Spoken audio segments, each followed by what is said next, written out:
வணக்கம். செய்தி வீச்சு உங்களை வரவேற்றுக் கொள்கிறது. இன்றைய செய்தி வீச்சு இலங்கை மற்றும் உலக நிலவரங்களை தாங்கிய ஒரு கலவை வீச்சாக வருகிறது. அந்த வகையில் போதைப் பொருள் கடத்தல் என்ற விடயம் தற்போது உலகுக்கே ஒரு முக்கியமான சவாலாக இருந்தாலும், இந்த விடயத்தை மையப்படுத்தி பெரியதொரு நாட்டில் தாக்குதல் மூலம் ஆட்சி மாற்றம் ஒன்றை உருவாக்கிக் கொள்வதற்கான மும்முரமான அறிகுறிகள் தெரிகின்றன. அந்த வகையில் வெனிசுலா நாட்டை மையப்படுத்தி உலகின் மிகப்பெரிய விமானம் தாங்கி கப்பலான 90 போர் விமானங்களை தன்னகத்தே கொண்ட USS ஜெராட் ஃபோர்ட் மற்றும் அதன் பாரிய கடற்போர் அணி தற்போது கரீபிய கடற்பிராந்தியத்துக்கு நகர்ந்து வருகின்றது. ஸ்ரீலங்காவின் அரசு தலைவர் அனுரகுமார திசாநாயக்கா இலங்கையில் உள்ள போதைப் பொருள் சாம்ராஜ்யத்தின் மீது எதிர்வரும் 30ஆம் தேதி நாடளாவிய ரீதியில் ஒரு போர் பிரகடனத்தை செய்து அதற்குரிய நடவடிக்கைகளை முடுக்க உள்ள நிலையில் உலக அரங்கிலும் இதே போதைப் பொருள் சார்ந்து ஒரு புதிய போருக்குரிய கட்டியங்கள் கூறப்படுகின்றன. வெனிசுலாவில் நிக்கோலாஸ் மதுரோவின் ஆட்சியை அகற்ற போதைப் பொருள் கடத்தல் என்ற விடயத்தை தற்போது அமெரிக்க அரசு தலைவர் டொனால்ட் ட்ரம்ப் கையில் எடுத்து அதன் மூலமாக ஒரு இராணுவ நடவடிக்கைக்கு தயாராகிவிட்டார்.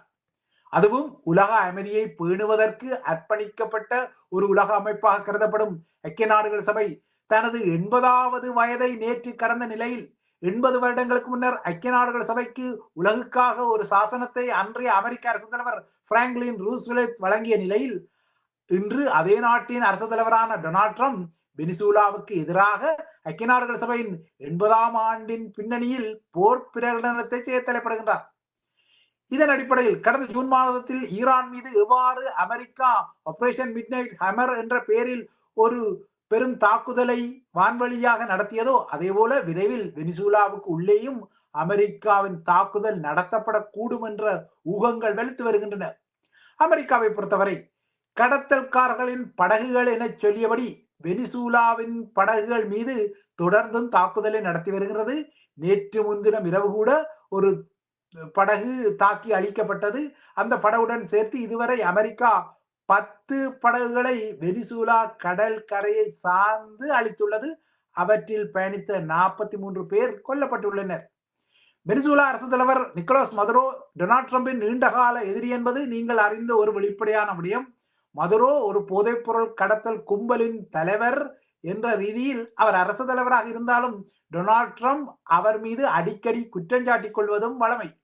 ஆனால் அமெரிக்கா தன்னை ஒரு போதைப் பொருள் கடத்தல் குழுவுக்கு தலைவர் என்ற பொய்யான காரணத்தை சொல்லி வெனிசுலா மீது ஒரு போரை தொடுப்பதாக குற்றஞ்சாட்டும் மதுரோ அமெரிக்கா தினசரி உலகளாவிய ரீதியில் ஒரு போரை உருவாக்குவதில் மும்முரம் காட்டுவதாகவும் கண்டனம் செய்தார்.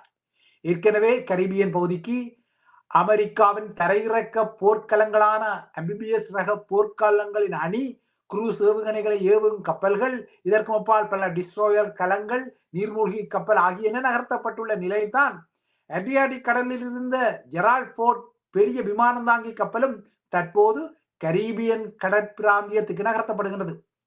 90 போர் விமானங்கள் மற்றும் ட்ரோன்கள் உள்ளடக்கப்பட்ட இந்த போர் அணியானது ட்ரம்ப் கூறுவது போல வெனிசுலாவில் உள்ள கொக்கைன் உற்பத்தி கூடங்கள் மீதான தாக்குதல்களுக்காக மட்டும் அனுப்பப்படுவதாக தெரியவில்லை. மாறாக வெனிசுலா மீது ஒரு தாக்குதலை நடத்தி அங்கு ஒரு ஆட்சி மாற்றத்தை உருவாக்குவதற்கான நகர்வுகளாகவே இவை தெரிகின்றன. ஆட்சி மாற்றம் இல்லை என்றால் ஆட்சி மாற்றத்திற்கு ஏதுவான குழப்பங்களை வெனிசுலாவில் உருவாக்கி அதன் மூலமாக இலக்கை அடைக்க ட்ரம்ப் நினைக்கின்றார். ஏற்கனவே வெனிசுலாவின் எதிர்க்கட்சி தலைவருக்கு சமாதானத்துக்கான நோபல் பரிசு இந்த ஆண்டு வழங்கப்பட்டுள்ளதால் அவரை ஆட்சியில் ஏற்றத்தான் இந்த புதிய நகர்வுகள் இடம்பெறுவதான ஐயங்கள் பலமாகவே உள்ளன. கடந்த வியாழன் அன்று பாரிய குண்டுகளை வீசக்கூடிய அமெரிக்காவின் B-1 விமானங்கள் 2 வெனிசுலாவின் கடற்கரையோரமாக பறந்தமை வெனிசுலா மீது அமெரிக்கா ஏதோ ஒரு அதிரடியை செய்ய போவதற்குரிய அறிகுறிகளை வெளிப்படுத்தியுள்ளன. உலகின் போதை சாம்ராஜ்யத்தின் அதிர்வுகள் இவ்வாறு போர் நிலைக்கு நகர்ந்துவிட்ட நிலையில் இலங்கையிலும் உள்ளூரிலும் இதே போன்ற போதை சாம்ராஜ்யம் மற்றும் மாபியா அதிர்வுகள் தொடர்கின்றன. அந்த வகையில் ஸ்ரீலங்கா நாடாளுமன்றத்தில் ஒரு தாக்குதலை நடத்தும் அளவுக்கு இந்த மாபியாக்களின் நாசகாரம் நீளும் என சஜித் அணி பகீர் செய்திகளை கிளப்பிக் கொள்கிறது. சஜித் அணியில் வெலிகம பிரதேச சபை தலைவராக இருந்த முன்னாள் போதை வணிகரான லாசா இந்த வாரம் அவரது பிரதேச சபைக்குள்ளே வைத்து சுட்டுக் கொல்லப்பட்ட நிலையில் சஜித் அணியின் கொழும்பு மாவட்ட நாடாளுமன்ற உறுப்பினர் முஜிபுர் ரஹ்மான் இந்த செய்தியை நேற்று நாடாளுமன்றத்தில் திகில் நிலையில் சொன்னார். அண்மைய நாட்களில் வடக்கிலும் போதை வலையமைப்பு மற்றும் சட்டவிரோத சொத்து குவிப்பு மையப்படுத்தி கைதுகள் இடம்பெற்று வரும் நிலையில் தென்மராட்சி பகுதியில் ஸ்ரீலங்கா காவல்துறை ஒரு துப்பாக்கிச் சூட்டை நடத்தி 20 வயதான ஒருவரை படுகாயப்படுத்தியுள்ளது. இந்த சம்பவம் வடக்கின் இன்னொரு தலையிடி மாபியா வலையமைப்பு சார்ந்த மணல் அகழ்வை மையப்படுத்தி இடம்பெற்றதாக தெரிகின்றது. கெட்போலி பகுதியில் மணலை சட்டவிரோதமாக அள்ளி ஏற்றி சென்ற உளவு இயந்திரத்தை ஸ்ரீலங்கா காவல்துறையினர் இடைமறிக்க முயன்றபோது குறித்த வாகனம் தொடர்ந்து வேகமாக செல்ல முற்பட்ட போதே காவல்துறையினர் கச்சாய் துறைமுக பகுதியில் வைத்து இந்த துப்பாக்கிச் சூட்டை நடத்தியதாக தெரிகின்றது. இதற்கிடையே தற்போது தெற்கை விட வடக்கில் தான் செவ்வந்தி அதிர்வுகள் பலமாக தொடர்கின்றன. செவ்வந்தியை இந்தியாவுக்கு தப்பிச் செல்ல உதவியாக கைது செய்யப்பட்ட 2 பெண்கள் உட்பட்ட 4 சந்தேக நபர்களுக்கு அடுத்த மாதம் 7ஆம் தேதி வரை தடுப்பு காவல் போடப்பட்ட நிலையில் செவ்வந்தி தொடர்பான விசாரணைகளை மேற்கொள்வதற்காக கொழும்பிலிருந்து சென்ற ஸ்ரீலங்கா சிஐடி குழு செவ்வந்தியின் விடயத்துக்கு அப்பாலான சில இலக்குகளுக்கும் இயங்குவதாக தெரிகின்றது. குறிப்பாக நவம்பர் மாதம் மாவீரர் நாள் நெருங்கிய நிலையில் செவ்வந்தியின் சார்ந்த விடயங்கள் என்ற அடிப்படையில் இந்த சிஐடி குழுவினர் மாவீரர் நாள் சார்ந்த முன்னேற்பாடுகளை மோப்பம் பிடிக்கும் வகையில் அசாதாரண நகர்வுகளை செய்வதாகவும் தெரிகிறது. நேற்றும் கிளிநொச்சியில் இந்த சிஐடி குழு சுற்றி திரிந்தது. தமது சோதனைகளில் கஞ்சா பொதிகள் மீட்கப்பட்டதாகவும் அது அறிவித்துக் கொண்டது. தொடர்ந்தும் வடக்கில் தமது பிரசன்னத்தை நிலைநிறுத்திக் கொள்ள இவ்வாறான பரபரப்பு செய்திகளை ஸ்ரீலங்கா புலனாய்வுத்துறை வெளியிட்டு வருகின்றதோ என்ற ஐயங்களும் தற்போது தலையெடுக்கின்றன. இதே போல வடக்கில் வருமானத்துக்கு அதிகமாக தம்மிடம் நிதியை கொண்டுள்ளவர்கள் இல்லையானால் சொத்துக்களை வைத்திருப்பவர்கள் மீதான பிடியும் இருக்கப்படும் நிலைமைகள் தெரிகின்றன. அதன் முதல் கட்டத்தில் 8 பேர் இலக்கு வைக்கப்பட்டுள்ளனர். அவர்களுக்கு எதிரான விசாரணைகள் ஆரம்பிக்கப்பட்டுள்ளன. நாடளாவிய ரீதியில் பாதாள உலக குழுக்கள் மற்றும் போதை சாம்ராஜ்ய தொடர்புள்ள நிதி பரிவர்த்தனைகளை முடக்கிக் கொள்ள இல்லையென்றால் பிடித்துக் கொள்ள ஸ்ரீலங்காவில் இந்த வாரம் புதிய புலனாய்வு பிரிவு ஒன்று செயற்பாட்டில் இயங்க ஆரம்பித்தது நீங்கள் அறிந்த விடயம். ஏற்கனவே செய்தி வீச்சு இதனை குறிப்பிட்டிருந்தது. ஸ்ரீலங்காவில் கடந்த ஜூனில் உருவாக்கப்பட்ட குற்ற சொத்து சட்டத்தின் அடிப்படையில் உருவாக்கப்பட்ட procedure of crime investigation division எனப்படும் இந்த பிரிவின் அதிரடிகள் இப்போது வடக்கிலும் நகர்த்த தலைப்படுகின்றன. குற்ற புலனாய்வுத்துறை மற்றும் நிதி குற்ற புலனாய்வு பிரிவு ஆகியனுடன் இணைந்துதான் இந்த செயற்பாடு இடம்பெறுகின்றது. இந்த பிரிவு தனது முதலாவது நாள் ஆபரேஷனில் தென் மாகாணத்தில் உள்ள ஒரு கோவில் பூசாரி ஒருவரின் வங்கி கணக்கு மூலம் 3 பில்லியன் இலங்கை ரூபாய் பரிவர்த்தனை செய்யப்பட்டதை கண்டுபிடித்தது. இந்த பரிவர்த்தனை மாபியா குழுக்களுக்காக சாதாரண ஒரு பூசாரியின் வங்கி கணக்கு ஊடாக செய்யப்பட்ட நகர்வு எல்லாம் அம்பலப்பட்டது.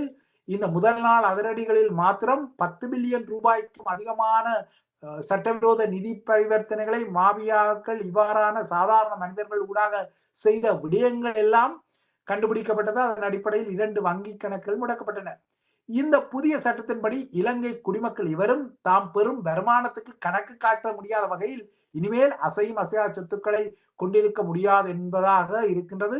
அவ்வாறாக அவர்கள் சொத்துக்களை கொண்டிருந்தால் அந்த சொத்துக்கள் 30 நாட்களுக்குள் முடக்கப்பட்டு பறிமுதல் செய்யப்படும் என்பதும் அதற்கு ஏதுவாக ஏற்கனவே பாதாள உலக குழுக்களின் தலைவரான கெகல்பத்ர பத்மேயின் சொத்துக்களும் முடக்கப்பட்டன. இதுபோல சிலரது சொத்துக்களுக்கும் குறிவைக்கப்பட்டுள்ளது. இப்போது இந்த பிரிவு புலம்பெயர் நாடுகளிலிருந்து தமிழர்களிடமிருந்து பணத்தை பெற்று கட்ட பஞ்சாயத்து தாதா வேலை பார்த்து பணத்தை வைத்திருப்பவர்கள் போதைப் பொருள் விற்பனையாளர்கள் உட்பட்ட சட்டவிரோத செயற்பாடுகள் ஊடாக வடக்கில் நிதியை குவித்து வைத்திருப்பவர்களையும் இலக்கு வைக்கின்றது.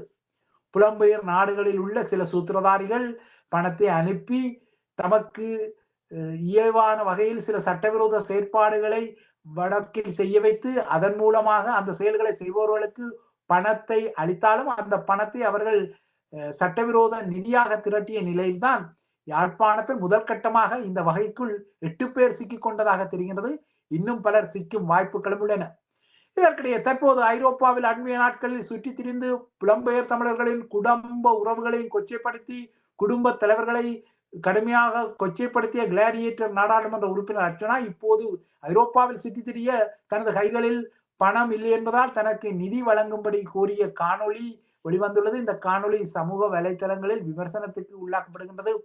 புலம்பெயர் தமிழர்கள் கழிவறைகளை சுத்தம் செய்பவர்கள் என குறிப்பிட்ட இந்த கிளாடியேட்டர். அதன் பின்னர் இலங்கையில் தாங்கள் பரம்பரை செல்வந்தர்கள் கோடீஸ்வரர்கள் என சொல்லிக் கொண்டாலும் இப்போது ஐரோப்பாவில் தனது போக்குவரத்துக்கு பயணச்சீட்டுக்கே எடுப்பதற்கு கையில் காசு இல்லை என கோரி நிதியை திரட்ட முனைகின்றார்.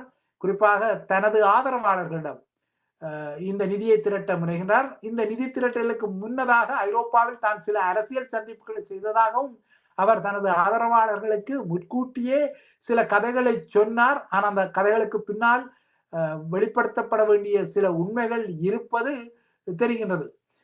தன்னை பொறுத்தவரை தான் வெள்ளை காக்கா பறக்குது என சொன்னால் கூடவே 2 வெள்ளை காக்கா குஞ்சுகளும் பறப்பதாக சொல்லக்கூடிய இல்லையா நம்பக்கூடிய தனது ஆதரவாளர்களிடம் பணத்தை பெறுவதற்கு தனது நடத்தைகளை மிகைப்படுத்தி உணர்ச்சி வெளிப்பாடுகளை வெளிப்படுத்தும் ஆளுமை கோளாறுகள் மீண்டும் ஒருமுறை இவ்வாறான நகர்வுகள் மூலம் அம்பலப்படுகின்றது. இறுதியாக நாளை அதிகாலை ஐரோப்பிய நாடுகளின் நேர மாற்றத்தை மறந்துவிடாதீர்கள். நாளை அதிகாலை 2 மணிக்கு இந்த நேர மாற்றம் இடம்பெறும். அந்த வகையில் 2 மணியாக உள்ள உண்மையான நேரம் 1 மணியாக மாற்றப்படும். அதாவது 1 மணி நேரம் பின்னோக்கி நகர்த்தப்படுவதால் ஐரோப்பியர்களுக்கு நாளை 1 மணி நேரம் அதிகாலை தூக்கம் அதிகமாக கிட்டும் என்பது வழமை. இனிமேல் இலங்கைக்கும் ஐரோப்பாவுக்கும் இடையிலான நேரம் 1 மணி நேரமாக கூட்டப்படுகின்றது. அதாவது நேர மாற்றம் இது ஐரோப்பாவில் கோடை காலம் மற்றும் குளிர்காலத்திற்கு மாற்றப்படுவது வழக்கம் என்ற அடிப்படையில் இந்த நேர மாற்றம் இடம்பெறுகின்றது. இவைதான் ஐபிசி தமிழின் செய்தி வீச்சு. தொடர்ந்தும் ஐபிசி தமிழுடன் இணைந்திருங்கள்.